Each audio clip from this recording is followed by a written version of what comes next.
Hello everyone. BSc final year के पिछले video में हमने एनर्जी फ्लो के बारे में पढ़ा था। इस वीडियो में हम बात करेंगे बायोलॉजिकल प्रोडक्टिविटी या जिसे कहते हैं जैविक उत्पादकता। तो बात करते हैं बायोलॉजिकल प्रोडक्टिविटी या जैविक उत्पादकता की।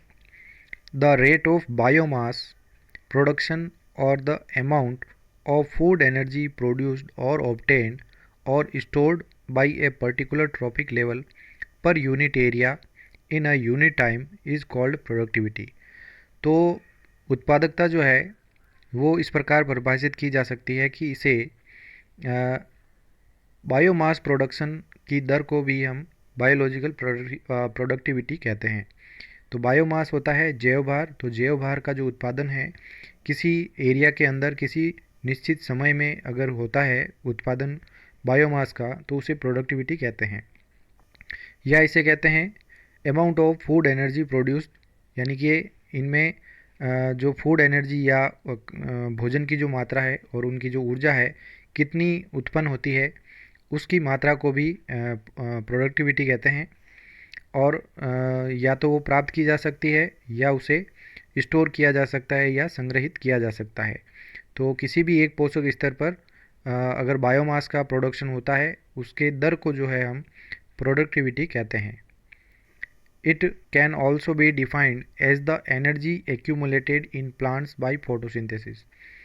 तो इसको इस प्रकार भी परिभाषित कर सकते हैं कि यह जो है ऊर्जा होती है जो कि स्टोर की जाती है प्लांट्स के अंदर फोटोसिंथेसिस के द्वारा, तो वह भी एक बायोलॉजिकल प्रोडक्टिविटी कहलाती है। The unit of productivity is gram per metre square per year हो सकती है या ये होती है किलो कैलोरी पर मीटर स्क्वायर पर ईयर। तो ये दोनों ही इसकी प्रोडक्टिविटी की इकाइयाँ होती है। According to Odum there are 3 types of productivities. तो ओडम के अनुसार 3 प्रकार की उत्पादकताएं होती है। पहली आती है प्राइमरी प्रोडक्टिविटी, दूसरी आती है सेकेंडरी प्रोडक्टिविटी और तीसरी है इसे कहते हैं नेट कम्युनिटी प्रोडक्टिविटी या इसे नेट प्रोडक्टिविटी भी कहा जाता है।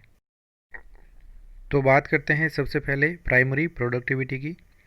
It is the productivity at the producer level, यानी कि यह उत्पादक स्तर पर होने वाली या उनमें उपस्थित प्रोडक्टिविटी या उत्पादकता होती है। तो उत्पादकों के अंदर जो उत्पादकता होती है उसको प्राइमरी प्रोडक्टिविटी कहते हैं। It can be termed as the amount of organic matter produced by the plants from solar energy in a given area during a given period of time. या इसे इस प्रकार से हम कह सकते हैं कि यह कार्बनिक पदार्थ जो बनते हैं प्लांट्स के अंदर उसकी मात्रा होती है जो कि सोलर एनर्जी या सूर्य ऊर्जा के द्वारा बनाई जाती है। यह किसी निश्चित क्षेत्र के अंदर और किसी निश्चित दिए गए समय में उपस्थित होती है। Approximately 1 to 5% of solar energy that falls on plant is converted to organic matter.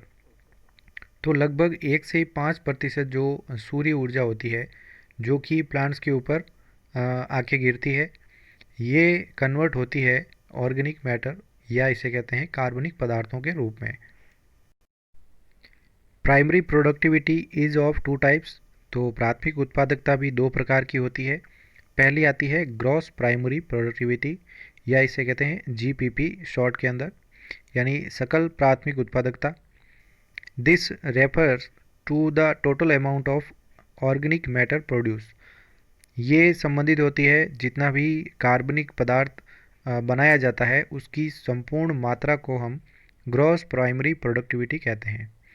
This also includes what is used by the producer in respiration. इसके अंदर वो मैटर भी आता है जो प्रोड्यूसर के द्वारा रेस्पिरेशन के साथ में उपयोग लिया जाता है। तो इसमें रेस्पिरेशन में आने वाली जो प्रोडक्टिविटी काम में होती है वो सभी इसी के अंदर इंक्लूड होती है और स्टोर जो होती है वो भी इसी के साथ में इंक्लूड होती है। This can also be defined as total energy captured by the photosynthetic organism. या इसे हम इस प्रकार परिभाषित कर सकते हैं कि ये किसी फोटोसिंथेटिक ऑर्गेनिज्म यानी प्रकाश संश्लेषण करने वाले जीव के द्वारा कैप्चर की गई टोटल एनर्जी होती है। This will depend on the photosynthetic capacity of the producer. और ये निर्भर करती है प्रकाश संश्लेषण करने वाले जीव या जिसे कहते हैं प्रोड्यूसर या उत्पादक, तो उत्पादक की कैपेसिटी या क्षमता के आधार पर निर्भर करती है कि किसमें प्रोड्यूसर के अंदर कितनी क्षमता है फोटोसिंथेसिस करने की। अगर ज़्यादा करते हैं फोटोसिंथेसिस तो उनमें प्रोडक्टिविटी अधिक होती है। एंड एनवायरमेंटल फैक्टर्स, और उसके जो पर्यावरणीय कारक है उसके ऊपर जो है ये निर्भर करती है productivity. Mean net primary production is high in tropical rain forest. जो औसत नेट प्राइमरी प्रोडक्टिविटी होती है ये ट्रॉपिकल फॉरेस्ट, रेन फॉरेस्ट या वर्षावन होते हैं उनमें अधिक होती है, जबकि लोवेस्ट होती है डेजर्ट के अंदर, क्योंकि यहाँ पर प्लांट्स जो है वो बहुत ही कम होते हैं। तो ग्रॉस प्राइमरी प्रोडक्टिविटी के लिए फॉर्मूला है टोटल फोटोसिंथेसिस, यानी कि प्रोड्यूसर्स ने कुल प्रकाश संश्लेषण कितना किया है, और उसके साथ में ऐड होता है amount of organic matter used in respiration during study period, या इसे कह सकते हैं कि अध्ययन के दौरान या अध्ययन समय के दौरान कितना ऑर्गेनिक मैटर जो है रेस्पिरेशन के अंदर यूज हुआ है। तो दोनों का टोटल जो है ये कहलाता है gross primary productivity.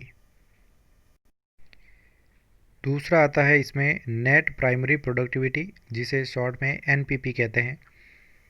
This productivity refers to the gross production minus the loss by respiration and decomposition.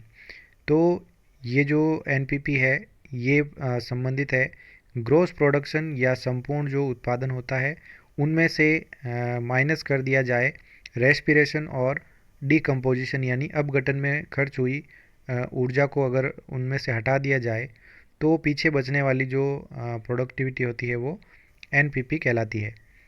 This is also called as apparent photosynthesis और net assimilation.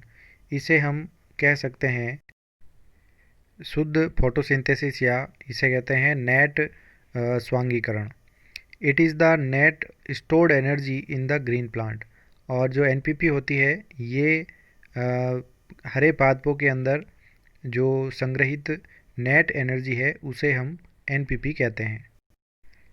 NPP is said to be measure of amount of organic matter produced in a community in a given time available to the heterotrophs. और NPP जो है इसे इस प्रकार भी हम कह सकते हैं कि ये ऑर्गेनिक मैटर का जो अमाउंट या उनकी जो मात्रा होती है जो किसी कम्युनिटी के अंदर प्रोड्यूस या उत्पादित की जाती है किसी एक दिए गए निश्चित समय के अंदर, और ये होती है अवेलेबल या उपलब्ध होती है हेट्रोट्रॉप्स को। जो एनपीपी होती है केवल ये ही हेट्रोट्रॉप्स या दूसरे विषमपोषी जितने भी कंज्यूमर्स हैं उन्हें ये प्रोडक्टिविटी प्राप्त होती है। तो एनपीपी का मतलब है इसमें ग्रॉस प्राइमरी प्रोडक्टिविटी जो है या सकल जो उत्पाद होता है इनमें उत्पादकता उनमें से organic matter used in respiration. तो पादपों के द्वारा जो कार्बनिक पदार्थ रेस्पिरेशन में यूज़ ले लिया गया है उसको अगर हम माइनस कर दें तो हमें नेट प्राइमरी प्रोडक्टिविटी प्राप्त होती है। दूसरी आती है सेकेंडरी प्रोडक्टिविटी या द्वितीयक उत्पादकता। This refers to the productivity at the consumer level. और ये जो उत्पादकता होती है ये संबंधित होती है उपभोक्ता के स्तरों के आधार पर। तो उपभोक्ता स्तर पर कितनी प्रोडक्टिविटी है उसे हम सेकेंडरी प्रोडक्टिविटी कहते हैं। The secondary productivity reflects only the utilization of food for production of consumer biomass. तो इसका मतलब है कि द्वितीयक जो उत्पादकता है ये केवल यह प्रदर्शित करती है कि फूड का यूटिलाइजेशन कितना हुआ प्रोडक्शन के लिए, यानी इसमें जो उत्पादन के लिए फूड का यूटिलाइजेशन या उपयोग जो होता है वो कितना हुआ किसी कंज्यूमर बायोमास या जैव भार के अंदर। It can be referred to as the net rate of increase in biomass of heterotrophs. और ये जो है इसे हम इस प्रकार से भी कह सकते हैं कि जो इनके बायोमास या जैव भार में, यानी कि हेटेरोट्रॉप्स के जैव भार में जो वृद्धि होती है उसकी नेट दर जो होती है उसे हम सेकेंडरी प्रोडक्टिविटी कह सकते हैं। The secondary productivity acts as food to the next trophic level. और ये जो सेकेंडरी प्रोडक्टिविटी होती है ये जो अगले ट्रॉपिक लेवल या पोषक स्तर में उपस्थित जीव है उनके लिए ये भोजन का कार्य करती है, क्योंकि ये उनको उपलब्ध होती है। It is a mobile unit which is not stable as primary productivity. तो ये एक अस्थायी इकाई है। जो सेकेंडरी प्रोडक्टिविटी है ये अस्थायी इकाई होती है, जो कि प्राथमिक उत्पादकता के समान स्टेबल या स्थायी नहीं होती है। तो इस डायग्राम की सहायता से हम प्राइमरी और सेकेंडरी प्रोडक्टिविटी को आसानी से समझ सकते हैं। तो जो प्रोड्यूसर्स होते हैं इनमें प्राप्त होने वाली संपूर्ण जो प्रोडक्टिविटी है, यानी इनमें जो रेस्पिरेशन के लिए भी उपयोग हो जाती है और उनके अंदर स्टोर भी होती है, उसे हम ग्रॉस प्राइमरी प्रोडक्टिविटी कहते हैं। तो ये इनकी संपूर्ण उत्पादकता कहलाती है, जिसे हम प्राइमरी प्रोडक्टिविटी कहते हैं। अब इसमें से यदि उस ऊर्जा को घटा दिया जाए जो रेस्पिरेशन के अंदर काम में आ जाती है, अगर इसको हम घटा दें तो पीछे बचने वाली जो प्रोडक्टिविटी है उसे हम नेट प्राइमरी प्रोडक्टिविटी कहते हैं। अब नेट प्राइमरी प्रोडक्टिविटी जो है वो कंज्यूमर लेवल को उपलब्ध होती है। तो कंज्यूमर जब प्रोड्यूसर्स को खाते हैं तो उनके अंदर ये एनपीपी जो है ये ट्रांसफ़र होती है। तो जो ट्रांसफ़र होती है कंप्लीट उसे हम सेकेंडरी प्रोडक्टिविटी कहते हैं। और उसमें से सेकेंडरी प्रोडक्टिविटी वो होगी जो ये रेस्पिरेशन और दूसरी एक्टिविटीज़ के अंदर ऊर्जा खर्च कर देंगे, और पीछे बचने वाली जितनी भी प्रोडक्टिविटी है या उत्पादकता है ये होती है सेकेंडरी प्रोडक्टिविटी। तो अब जैसे ही अगले लेवल पर जाएंगे तो ये जो सेकेंडरी प्रोडक्टिविटी होती है ये उपलब्ध होती है अगले स्तर को, और पुनः उसमें से उस भाग को हटा देंगे जो कि रेस्पिरेशन के अंदर और दूसरे एक्टिविटी के अंदर काम में आ जाती है। तो ये इसमें देख सकते हैं कि उत्पादकता भी हमेशा पोषक स्तरों में जाते समय धीरे धीरे हमेशा घटती जाती है। तीसरे प्रकार की आती है net community productivity. The quantity of organic matters which is stored in heterotrophs और कंज्यूमर्स। तो ये जो कार्बनिक पदार्थों की जो मात्रा है जो कि विषम पोषियों में या उपभोक्ताओं के अंदर स्टोर की जाती है उसे हम नेट कम्युनिटी प्रोडक्टिविटी या नेट प्रोडक्टिविटी कहते हैं। The rate of storage of these organic matters is called net productivity. तो इन कार्बनिक पदार्थों के जो स्टोरेज करने की या उनको संग्रहित करने की जो दर होती है उसे हम नेट प्रोडक्टिविटी कहते हैं। तो नेट प्राइमरी प्रोडक्टिविटी में से अगर consumption by heterotrophs during unit period, यानी कि हेटेरोट्रॉप्स या विषम पोषियों के द्वारा उपयोग ली गई जो ऊर्जा है वो इसमें से हटा दें, जो कि प्रोडक्टिविटी यूज हो जाती है इनके द्वारा, जो कि रेस्पिरेशन और दूसरी एक्टिविटी के द्वारा होती है। तो किसी निश्चित समय में उस खर्च की गई उत्पादकता को हटा दें नेट प्राइमरी प्रोडक्टिविटी में से, तो हमें प्राप्त होती है नेट प्रोडक्टिविटी, या जिसे हम नेट कम्युनिटी प्रोडक्टिविटी भी कहते हैं। Thank you so much. अगले वीडियोज़ में हम बायो जियोकेमिकल साइकिल्स के बारे में पढ़ेंगे।